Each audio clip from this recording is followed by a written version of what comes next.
And now to news from West Asia.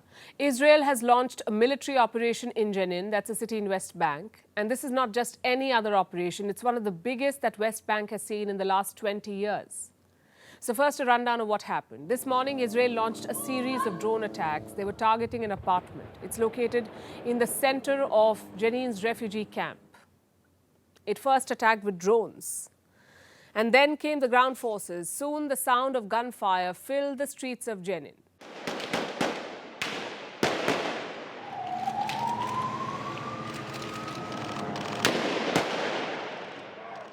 Israel says it was targeting militants.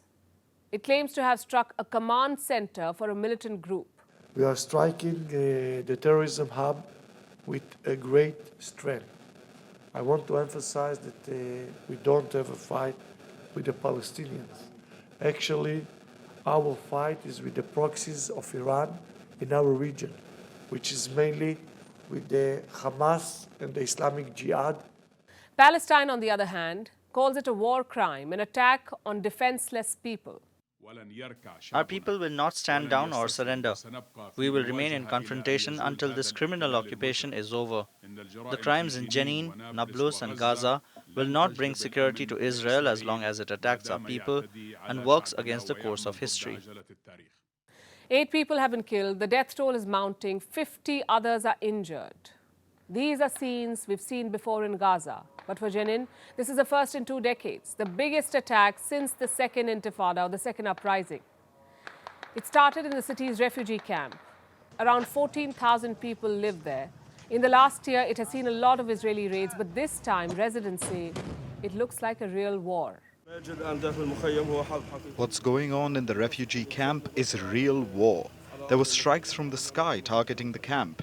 Every time we drive in, around 5 to 7 ambulances, and we come back full with injured people. Israel argues the action was unavoidable. They apparently put off this operation for 2 years, but not anymore. They even had a discussion with the US. Reports say Washington was informed 10 days ahead of the raid. And no surprises there. Even though Washington does not approve of Israel's latest policies, including their settlement plans, America remains Israel's staunchest ally. And the recent tensions have not stopped Tel Aviv from acquiring a new fleet of F-35 jets.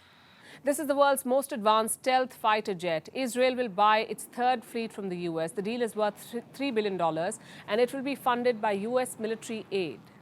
It's a win-win for Tel Aviv. In fact, Israel is the only country with F-35s in West Asia. It already has 50 F-35 jets, 50. This time, it's buying 25 more. So it will now have a fleet of 75 jets. The UAE wanted the same jets, but they don't have a deal yet. It just shows how close US-Israel ties are, irrespective of the differences. So Israel is expanding its arsenal, and it comes at a time when tensions with Iran are at an all-time high. On Sunday, Israel conducted an airstrike in Syria too. The attack was to counter Iran's presence there, disrupt its alleged arms supply to its allies in Syria. And Israel used the F-35 to shoot Iranian drones. It has used the F-35 before. In 2022, Israeli F-35s breached Iran's airspace. It gives Israel an edge in its battle against Iran. Will it target Iran's nuclear facilities next? Well, that's something we will keep tracking.